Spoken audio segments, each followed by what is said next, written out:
Selamat pagi adik-adik. Sudah siap untuk beribadah sekolah minggu ya? Sekarang adik-adik duduk yang rapi, tangan dilipat. Kita mau memulai ibadah sekolah minggu kita. Kita mau pujikan minta Tuhan pimpin.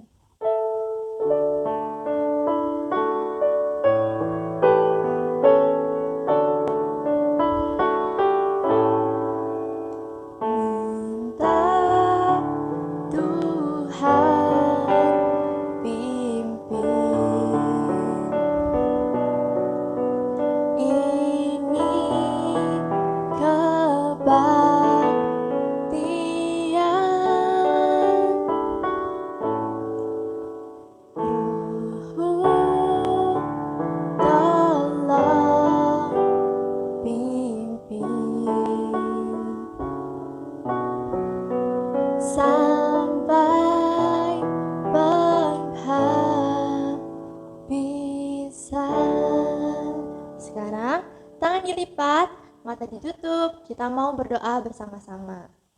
Tuhan Yesus, terima kasih Tuhan atas seluruh berkat-Mu di pagi hari ini. Tuhan, sebentar lagi kami mau memulai ibadah sekolah minggu. Tuhan yang berkati dari awal, pertengahan, hingga akhirnya. Tuhan, ampuni setiap dosa dan kesalahan kami. Hanya di dalam nama Tuhan Yesus Kristus, kami sudah berdoa dan mengucap syukur. Amin. Adik-adik di rumah, kakak undang untuk bangkit berdiri. Kita mau mengucikan Mars GKA Kebenaran dengan penuh semangat.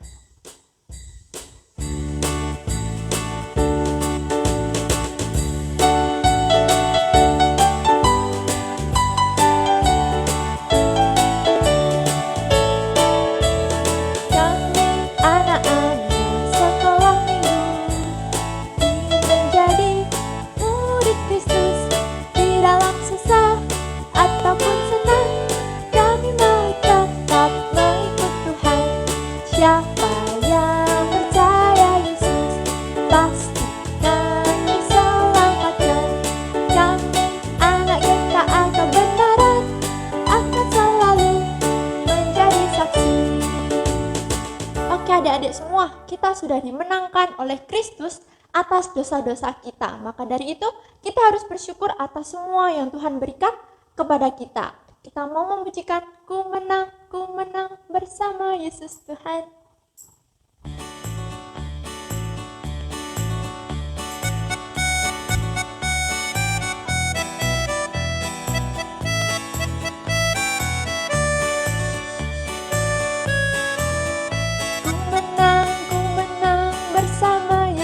Tuhan, ku menang di dalam peperangan. Ku menang atas segala setan. Haleluya, haleluya, ku menang. Haleluya, dia bangkit. Haleluya, dia hidup. Haleluya, dia naik. Roh Kudus turun. Kita mau berikan sekali lagi. Ku menang bersama Yesus Tuhan. Ku menang di dalam peperangan. Ku menang atas segala setan. Haleluya, haleluya, ku menang. Haleluya, dia bangkit. Haleluya, dia hidup. Haleluya, dia naik. Roh Kudus turun. Adik-adik di rumah boleh duduk kembali. Kita mau persiapkan hati dan pikiran kita untuk mendengarkan firman Tuhan. Sebelum itu kita mau menyanyikan firman Tuhan ada di hatiku.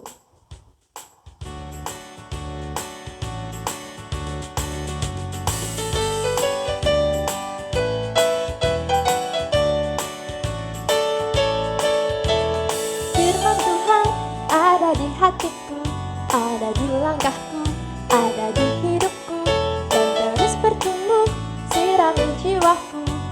Berbuah, berbuah, berbuah, berbuah, berbuah, berbuah, berbuah, berbuah. Oh, kita berikan sekali lagi. Firman Tuhan ada di hatiku, ada di langkahku, ada di hidupku, dan terus bertumbuh, sirami jiwaku. Berbuah, berbuah, berbuah, berbuah, berbuah, berbuah, berbuah, berbuah. Oke, sekarang duduk yang rapi, dengarkan cerita dari Kak Maria. Halo, selamat pagi adik-adik dari Sekolah Minggu GKA Kebenaran. Hari ini kita akan bersama-sama belajar firman Tuhan bersama dengan Kak Maria. Kak Maria akan menolong kalian untuk mengerti apa yang Tuhan inginkan untuk kita lakukan dalam kehidupan kita. Oke, sebelumnya kita mau bersatu dalam doa. Yuk, lipat tangan, tutup mata, kita berdoa ya. Tuhan Yesus yang baik, terima kasih untuk penyertaan-Mu dalam kehidupan kami. Terima kasih kalau kami masih boleh menikmati begitu banyak hal yang baik yang Tuhan sediakan dalam hidup kami. Saat ini Tuhan, bersama-sama kami rindu untuk belajar firman-Mu. Tolonglah kami untuk dapat mengertinya dan juga melakukannya di dalam kehidupan kami sehari-hari. Bersabdalah ya Tuhan, kami anak-anak-Mu siap untuk mendengarkannya. Di dalam nama Tuhan Yesus kami berdoa. Amin.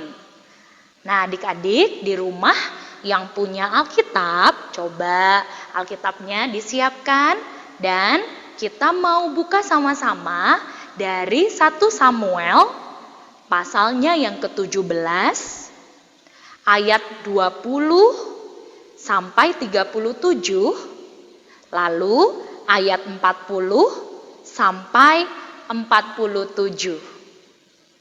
Kalau sudah menemukannya, dibuka sama-sama Alkitabnya.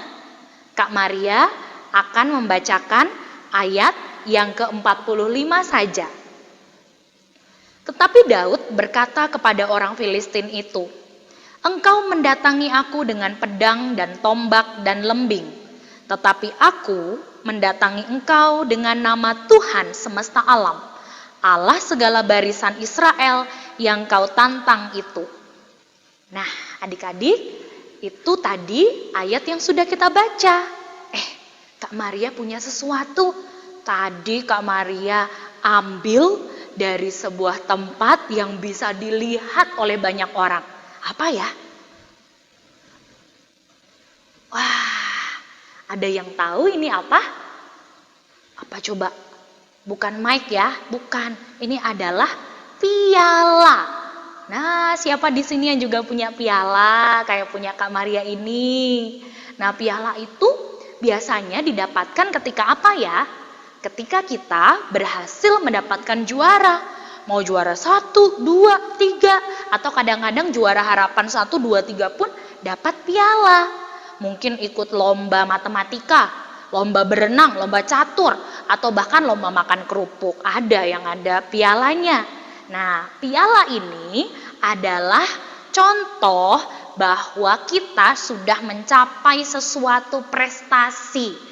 Nah, di bulan Agustus ini kita merayakan suatu peristiwa yang penting. Minggu lalu, tanggal 17 Agustus, kita bersuka cita bersama-sama dengan semua rakyat Indonesia. Kenapa? Karena kita boleh mengingat kembali akan kemerdekaan bangsa kita. Berapa tahun sudah merdeka Indonesia?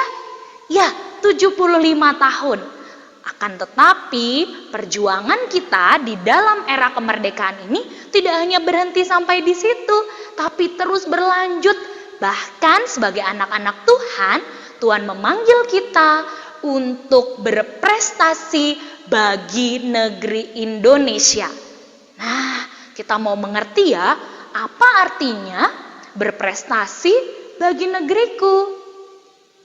Nah, anak-anak, kita harus mengerti terlebih dahulu apa itu prestasi.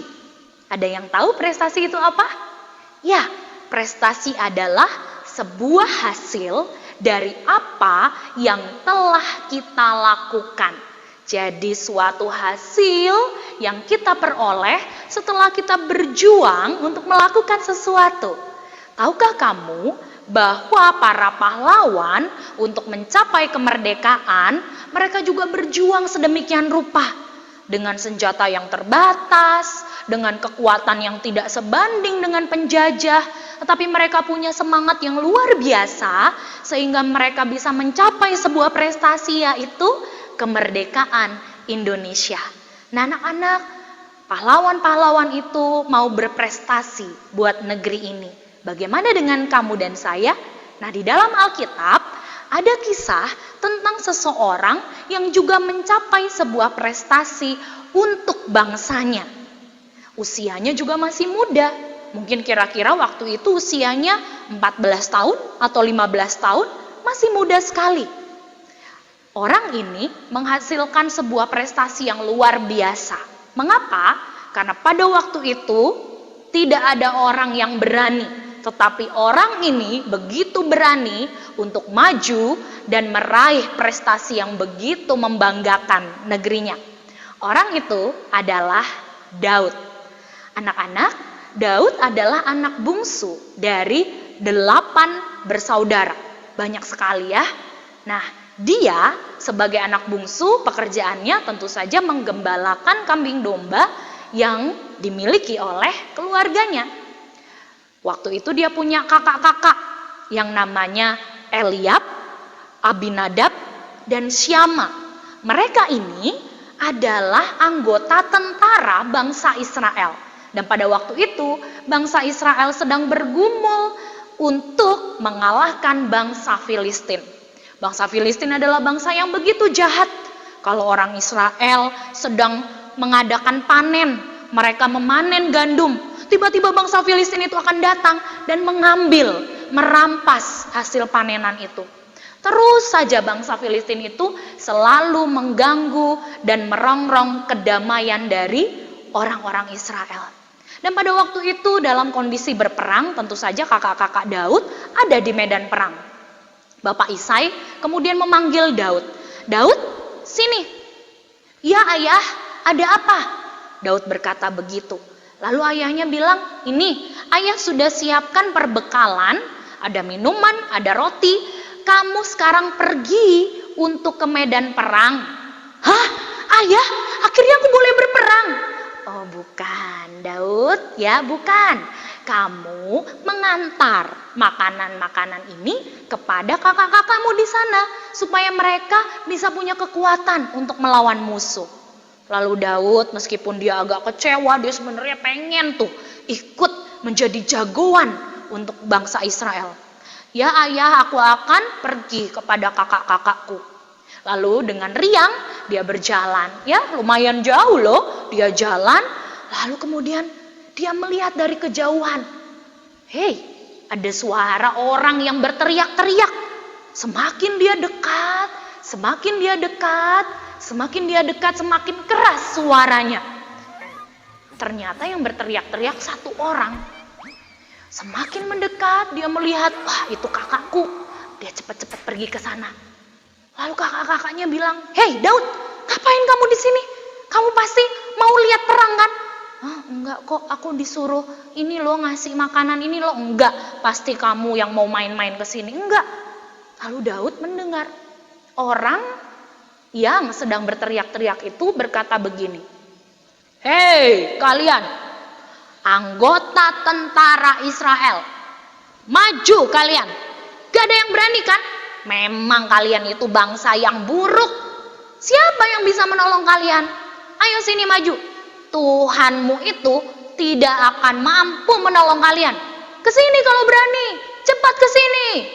Wah, ternyata orang itu adalah orang Filistin. Dia adalah tentara kebanggaan orang Filistin. Waktu Daud lihat, badannya besar sekali, tinggi sekali, begitu gagah dengan jubahnya. Dan dengan congkaknya orang itu menghina tentara Israel dan bahkan menghina Tuhan. Karena itu Daud berkata kepada kakak-kakaknya, Kak, ini gimana toh? Kok gak ada yang maju? Gak ada yang berani menghadapi dia? Orang itu semakin menghina bangsa kita. Orang itu semakin menghina Allah kita. Gak boleh itu terjadi. Kata Daud begitu. Kakak-kakaknya, kamu jangan berisik. Kenapa? Karena gak ada satu orang pun yang berani melawan orang itu. Ngelihat tingginya badannya aja udah takut. Apalagi suruh melawan. Wah, gak ada yang berani satupun. Mereka cuma menunduk. Mereka cuma denger aja kata-kata orang itu. Oh ya, orang itu namanya Goliat. Goliat itu terus saja dia teriak-teriak, menantang mereka dan menghina bangsa Israel. Daud, karena dia terus-terusan ngomong, aku mau menghadapi. Raja Saul mendengar dia dan Raja Saul memanggil, benar kamu bisa menghadapi Goliat. Aku ini, Raja, aku adalah seorang gembala. Biasanya ada beruang, ada singa yang mengancam kambing dombaku. Tapi Tuhan itu menyertai aku. Sehingga aku tangkap beruangnya, aku pukuli dia. Singa juga aku tangkap, aku pukuli dia sehingga mereka lari dan aku menang melawan binatang-binatang buas itu. Goliat itu sudah menghina bangsa kita dan menghina Tuhan. Karena itu dia tidak layak untuk hidup. Aku harus maju untuk mengalahkannya dan Tuhan pasti menyertai aku. Raja Saul ketika dia mendengar anak ini, dia melihat dari atas ke bawah. Lihat lagi atas ke bawah. Sopo ya? Isopo iki? Baru umurnya 13, mungkin 14 apa 15 ya, kayak anak-anak SMP lah. Tapi dia sudah berani berbicara seperti itu. Ya sudah, Daud, sekarang kamu maju. Ini, pakailah baju perangku. Waktu itu dipakaikan kepada Daud, lalu dia mencoba berjalan. Kan itu baju perang kan berat ya, dari besi semuanya. Dia dipakaikan ketopong juga itu loh yang di atas kepala, supaya kalau misalnya kena panah, itu fungsinya kayak helm gitu ya, melindungi dari benda-benda yang bisa membahayakan kepala. Waktu Daud mau bergerak,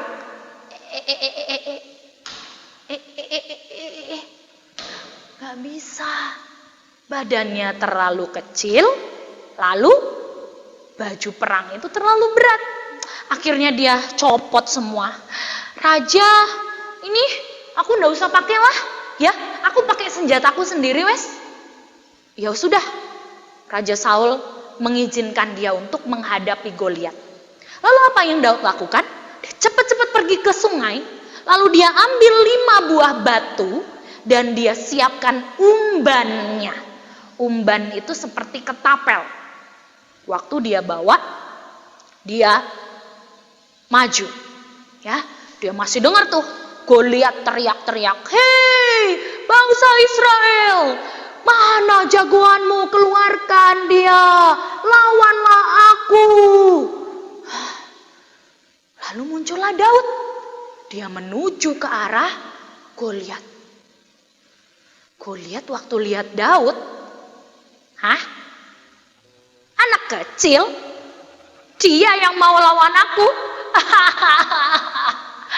Aduh, ampun deh. Hei Israel, gak ada apa tentaramu yang lain? Hah? Anak kayak gini disuruh menghadapi aku? Ya sudah, ini sih gampang, pasti juga dia akan kalah. Sementara Goliat itu terus berbicara, Daud mulai mengeluarkan senjatanya. Apa tadi senjatanya? Umban. Dia mengeluarkan juga batu. 1 batu dia persiapkan. Lalu dia mencari posisi yang tepat. Ya, dia mencari posisi yang tepat. Lalu dia mulai memutar. Bas! Des! Batu itu kemudian mengenai dahinya Goliat. Seketika itu juga brek, ambruklah Goliat ke tanah. Siapa yang menang? Daud yang tadinya ditertawakan oleh Goliat itu. Wow, semua orang Israel Ketika menyaksikan akan hal itu, mereka semua wah, bersorak-sorak, bersukacita karena musuh orang Israel, yaitu bangsa Filistin yang jahat itu, bisa dikalahkan. Apakah itu semua karena kekuatan Daud? Tidak.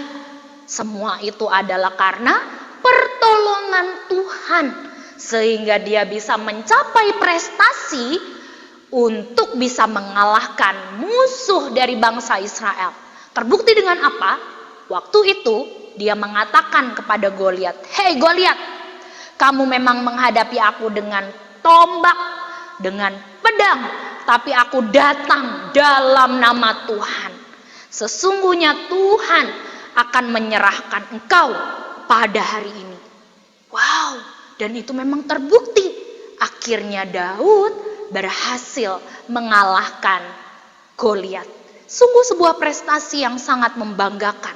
Sungguh sebuah prestasi yang luar biasa yang dilakukan, yang dicapai oleh Daud.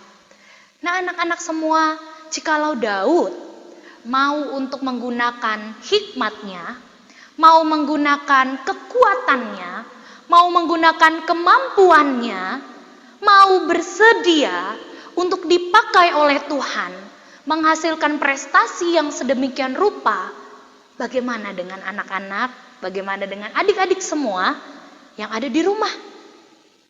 Adik-adik mungkin berkata, "Loh, aku kan masih kecil toh kak, aku ini loh bisa apa? Loh, aku ini loh kak, aku kayaknya nggak bisa apa-apa deh, aku nggak pinter, aku nggak punya banyak uang, ya prestasi apa ya?" Hei, Tuhan akan memakai kamu jikalau kamu bersedia. Tuhan akan perlengkapi kamu dengan apa yang kamu perlukan untuk menghasilkan prestasi buat bangsa kita, yaitu bangsa Indonesia. Coba anak-anak lihat di sini. Ya, ini adalah gambar dua orang yang mengharumkan nama Indonesia di usia mereka yang masih begitu muda. Ada yang kenal nggak? Ini juara 1, bahkan ranking 1 di peringkat ganda putra terbaik di dunia dalam olahraga badminton. Ya, namanya adalah Marcus Gideon dan juga Kevin. Wah, mereka adalah anak-anak Tuhan yang membanggakan negeri ini. Mereka menang dalam pertandingan-pertandingan antar negara, kejuaraan-kejuaraan badminton yang begitu bergengsi. Semua prestasi itu mereka sumbangkan, mereka berikan untuk negara mereka, yaitu Indonesia. Coba deh nanti kalau punya waktu nonton cara mereka bermain, ya. Baik Kevin Sanjaya maupun Marcus Gideon, mereka begitu hebat dalam permainannya. Nah, anak-anak, kamu pun bisa berprestasi untuk Indonesia. Kamu mungkin punya hobi, kamu mungkin punya keterampilan, kamu mungkin punya kesempatan-kesempatan untuk belajar yang banyak. Mungkin kamu jago dalam berenang, mungkin kamu bisa main musik, kamu bisa menyanyi, kamu bisa ikut lomba matematika, apapun itu. Dalam sekolahmu, mulailah dari situ. Kamu belajar dengan sungguh-sungguh, berprestasi di sekolah, sehingga boleh kamu sumbangkan untuk negaramu, yaitu Indonesia. Kita sekarang hidup di zaman yang enak, zaman kemerdekaan. Gak harus dijajah oleh Belanda, oleh Jepang, tapi kita sudah bebas untuk belajar banyak hal, bebas untuk mengharumkan nama negara kita Indonesia. Siapkah anak-anak di sini untuk berprestasi buat negeri? Siap? Siapa yang mau menghasilkan prestasi buat Indonesia? Ya, Tuhan yang akan menolong, Tuhan yang akan memampukanmu sehingga kamu bisa berprestasi untuk Indonesia. Kiranya Tuhan memberkati. Mari saat ini kita bersama berdoa kepada Tuhan. Tuhan Yesus yang baik, terima kasih karena Engkau menghadirkan kami di negeri Indonesia ini. Tuhan, ajarlah kami untuk memiliki hati seperti Daud, mau untuk memberikan dirinya untuk dipakai berprestasi bagi bangsanya. Karena itu, biarlah Tuhan yang menolong kami, supaya kami melalui apa yang Tuhan percayakan, baik itu keterampilan kami, kepandaian kami, semuanya Tuhan yang bentuk, Tuhan yang sempurnakan, Tuhan yang nantinya boleh pakai, sehingga kami bisa menjadi anak-anak Tuhan yang mengharumkan nama Indonesia. Biarlah kiranya Tuhan yang berkati negeri ini, Indonesia yang sudah merdeka 75 tahun ini, supaya terus berjuang menjadi bangsa yang maju, bangsa yang memuliakan nama Tuhan. Di dalam nama Tuhan Yesus kami berdoa dan kami memohon. Semua anak Tuhan katakan amin. Nah, adik-adik semua, Tuhan Yesus memberkati.